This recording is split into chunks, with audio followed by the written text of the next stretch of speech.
God, I haven't been on here in a while. Hopefully everybody is doing okay. Let me make sure that my mic is working. It appears to be okay. I got 40 minutes till my next meeting, but I wanted to pop on. First thing I wanted to say was thank all of you, the 1,300 of you that responded for the DEI playbook and sat through some of the issues we're facing in the beginning of it. Um, it was greatly appreciated to see so many people responding to such an important event. I just can't fathom um, how we wound up pulling that together. And I could only, say that it was thanks to a lot of really special people that we were able to make that work. So thank you for that. I want to say hello to Leah and Makisha, and everybody out there. Second thing I want to say is if it comes across that I'm tired, it's because I am. Uh, I'm coming up on 300 miles on the bike this month with a couple days to go, 15 straight days. When you combine that with kids that are in sleep regression and waking up at 4:30 in the morning, it doesn't make for the most pleasant experience, but I'm hanging in there. My wife is off until tomorrow for her birthday week. So I'm really trying to kind of push what I am doing so that she has an opportunity to rest. It's always difficult when you're not working and then your spouse goes through a birthday because you want to be able to provide, you want to be able to do something special. And for me, what I'm able to do that's special is give her an opportunity to rest. Oh my God, James, God, I need to catch up with you. One of the most incredible people I've ever worked with. The only reason I'm happy that I worked with that one company. Um, so I'm very, very grateful. So the reason I wanted to come on is mainly to say hello, to get to see everybody, but also talk a little bit about what's been going on because those of you that have followed know my job search has not been going well. It's not the easiest thing in the world. Um, it's a weird dynamic because there's so many people that are going through what I'm going through right now. And the reality of the matter is if I'm going to be 39 in the next couple weeks. And the reality is if you had asked me if I'd been in the same position 10 years ago and I was sitting here, I don't know if I would have had the guts to glory sort of mentality that would have allowed me to conquer it. And even now, close to being broke, got a lot of things going on. But the difference is that now that I'm older, now that I have my children, now that I have my wife, there's this gear that kicks in and it surprises you. It's one of those things where you're like you don't want to be egotistical, but you got to think to yourself, well, how the hell did I just do that? And what I mean by that is, with everything bad that's been going on with the job search, um, with the fact that I announced at the last event that was probably gonna be my last event unless I got some paid sponsorship because it's a lot of work. I've I've been grinding. So I wanted to talk about that a little bit because one, I want this to be sort of a call to action, but also to let people know, when times get tough, you could look for alternative methodologies to really push yourself over the edge. One of the things that I've done and that I didn't expect to do is through the work I've done with Future and healing our future and getting really good at design stuff. I've realized that I have a really good keen eye for graphic design and for creating podcasts and for really creating sustainability within the space.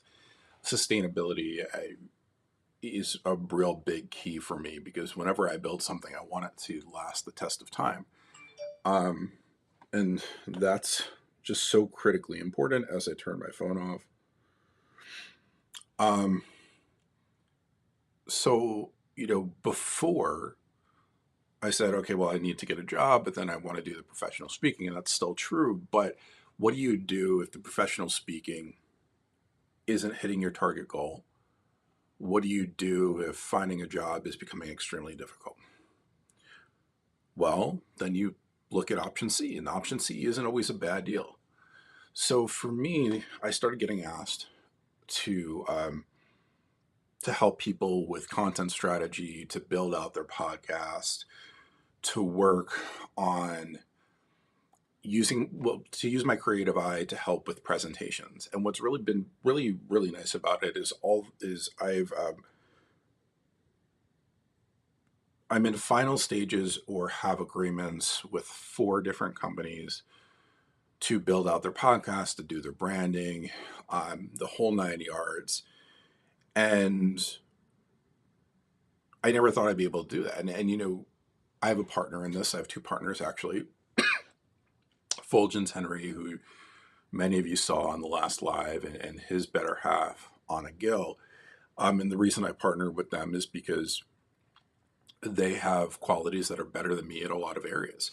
So when I'm looking, even though that means that I may be doing a split, I'm throwing out numbers, but let's say I have a $10,000 job, even if I'm doing a 50-50 split, then I'm going to get more business by virtue of bringing in a higher quality and providing a high quality of work, because I'm not afraid to split that in order to provide people that are going to raise the level of our game. So I have an amazing opportunity to really work with people that I truly care about and that I know I can trust, which is not something I've always been able to say. I've done partnerships before for events, and the people haven't always come through. And it's really hard because I'm sitting here and I'm so used to being in control. I'm so used to doing everything myself. And, I had a conversation with a potential client a week or 2 ago, and I said to Fulgen, I said, you lead this one. And even trusting him, knowing that I trusted him, I still found myself jumping in when I shouldn't have. And I feel bad because that's not what a leader does. But it's a lot easier to be a leader for me in a corporate setting than it is when it comes to my livelihood and reputation on an individual level.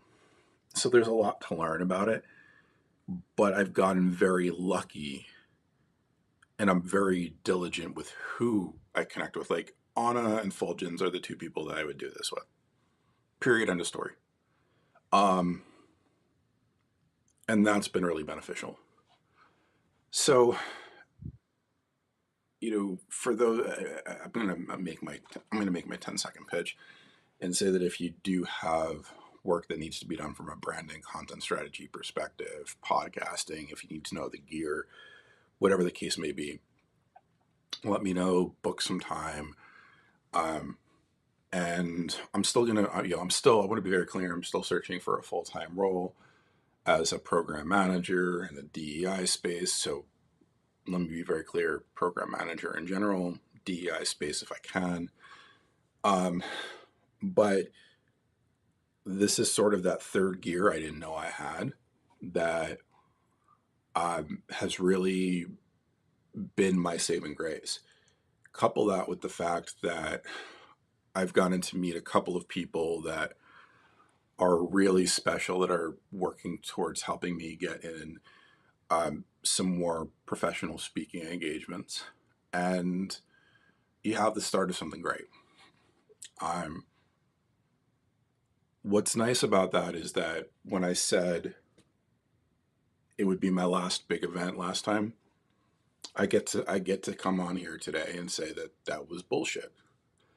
I have a couple of events in the pipeline that I'm going to be producing. And they're with some really special individuals. Erin Corinne Johnson, Sharon Hurley Hall. There's some others I can't necessarily talk about yet until we do the full run-throughs. But there's going to be a lot of opportunity to keep on putting events. And I think the key for me is, well, how can I utilize what I've already done to make it an easier process? And I think that's what we all have to do. So if you're out there and you're thinking, hey, I'm like Dan, I've tried a couple different iterations of different things and it hasn't worked. Well, what's that thing that's right in front of you that you haven't thought about that could come in handy as a way to make some money during the hard times?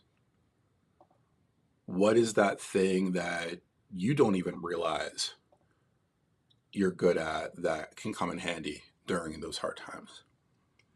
I didn't necessarily understand hustle culture, side hustle, like whatever the case may be, um, until I got to this point. So, it's really sort of, I don't want to say exciting, but it's invigorating to be going on 39 and for the first time realizing that it's not the end. There's a whole world out there that really represents the beginning.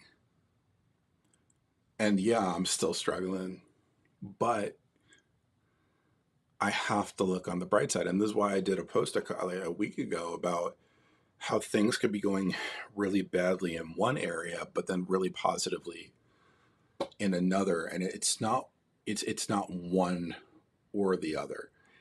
Okay. So there's one other thing I wanted to talk about today before I lose my breath. And she's going to be upset, probably not, that I bring this up, but deal with it. So let me go to my screen share. Come on, where's my damn mouse?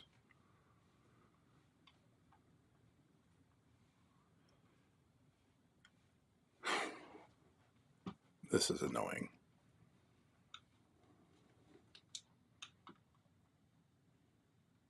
Where is my mouse?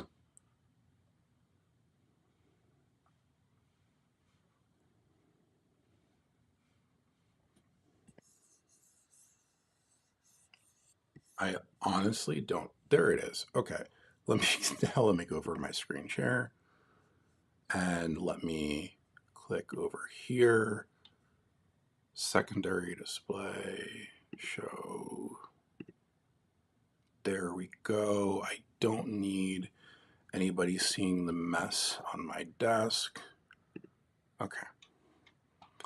So, Nancy Deborah Barrows. Why are you seeing her profile on this? There's a couple reasons. One is without her, I never would have had the courage to talk about dealing with being a victim of domestic abuse when I was 18. With that monumental shift that occurred with me because of her and Amber Hollowell, that sort of automatically provides a sense of loyalty that I don't give to just anyone. So here's the deal. Nancy Deborah is a 25-year speech pathologist. She is a human being that thinks of others first and herself last. She's someone that proves that individuals can be timeless. She's been on the air for 5 years with Brian Schulman, who needs to cut off his ponytail, as part of the Voice Your Vibe tribe. Right now, she's making a big change. And that change is that as her mother celebrates her 80th birthday, as her father is there, she's making a shift and moving from Los Angeles down to Boca Raton, Florida, well, the Boca Raton area, in order to be closer to them, to be there when they need her. And she's making a huge life shift. Now, being a teacher, being a speech pathologist, it's not as easy right now to find work because you can't, this isn't the sort of work that is completely remote. So between having two cats, between needing a new job, and then the exorbitant moving costs of going cross country, which I know too well, she needs support. So the reason I'm showing everybody her profile is because I'm asking you for support with her. You know, she's Erin Gibson is doing a GoFundMe to help support her, and it's starting tomorrow. There's going to be a kickoff during Erin's show. I don't like asking for money. I've only asked for money 2 or 3 times in my entire life, and it's all been to help others. I don't like asking for money when people are struggling. I don't like asking for money when I don't have money to give individually. But what I do know is that Nancy Deborah is one of those people that puts herself out into the world with no expectation of reciprocation,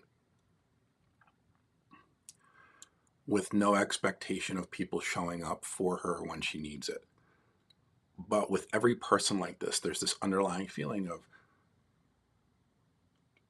I hope that if shit hits the fan, people will be there for me. And the truth of the matter is, most people want to be, very few actually are. Most people say, I want to help, without necessarily having the capacity to do so. This happens all the time. It's happened with me 1,000 times over. But what I'm asking for today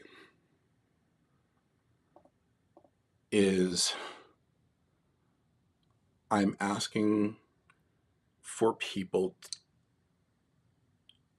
to step up and actually help. I don't want you to come and say, hey, I think I could help you. I want you to come and say, hey, I've got $50 to give. Hey, I have a connection in Boca. Hey, I'm really looking for somebody that has your specific skill set. I want to hire you. I'm looking for people in speaker bureaus that will see this and say, hey, I need somebody like this. And I'm going to pay you. Because when I talk about Nancy Deborah, this isn't about somebody that's asking for something for free.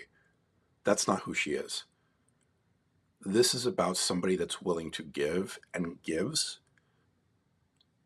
and is simply looking for that support in return. I'm going to post a link to Erin's event tomorrow. It would mean the absolute world to me if my network could band together to support Nancy Deborah.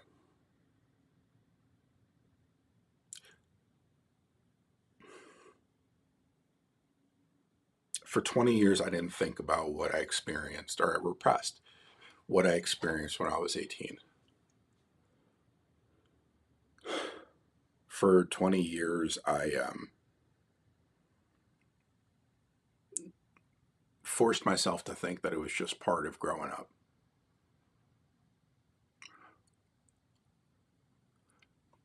Hearing Nancy Deborah's story on Erin's show,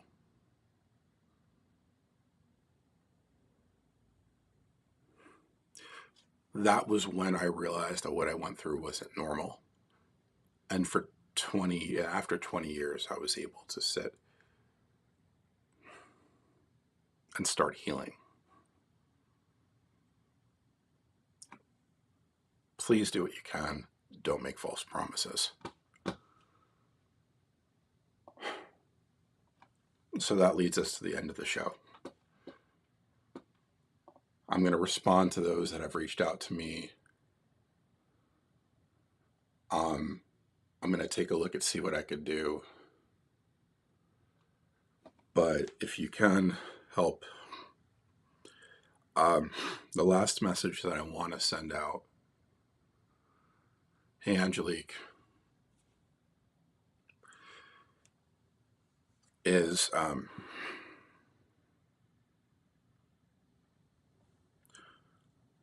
I just want to reiterate that you can struggle and thrive at the same time.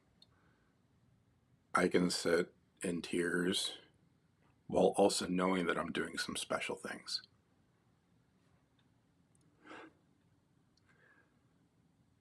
It's not one way or the other. It's not clear cut. It's not clean cut.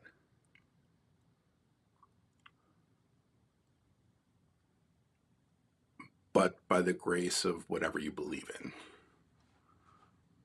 we will get through.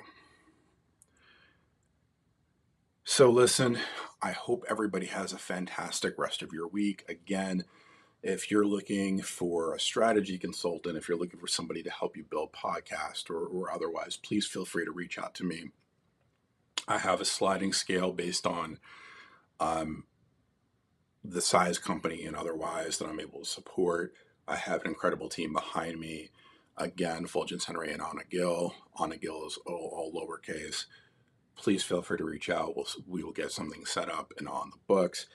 If you're looking for a speaker for your next event, hi, give me a call. Fulgence is also available for a call. Jen Buck, Future Kane, Nancy Deborah, Brian Schulman. I could give you a list of people that would be absolutely phenomenal for whatever event you want a speaker for. But with everything I say, you got to bring the money, baby. Finally, she's going to hate me for saying this. Tegan Bartos. She is my co-manager of the 12,000 person private community that I have, the collective. She just had a child, and to be perfectly blunt, I thought when my wife gave birth, there were some issues, and there were. I've never heard of anything like what Tegan is going through right now. Tegan is having to relearn to walk and at the same time be a parent. Tegan, I doubt you're watching this, but my prayers, my love for you, I can't wait till you get better and are back in spirits and going to dog shows, because God knows my life is not the same without getting to interact with you. From me to all of you, have a great day. I'm going to take 10 minutes and then run to my next meeting. Let's see what I want to play. Yeah, this works.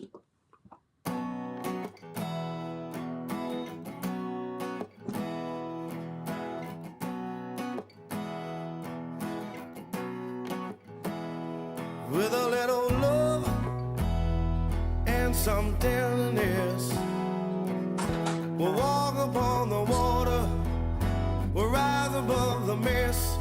With a little peace and some harmony, we'll take the world together, we'll take them by the hand. 'Cause I got a hand for you. Oh, I wanna run with you. Yesterday, I saw you standing there. Your head was down, your eyes were red. No comb, I touched your hair. I said, get up and let me see you smile. We'll take a walk together, walk the road a while. 'Cause I got a hand for you, I got a hand for you. I wanna run with you. Won't you let me run with you? Yeah. Hold my hand. Want you to hold my hand. Hold my hand. I'll take you to a place where you can be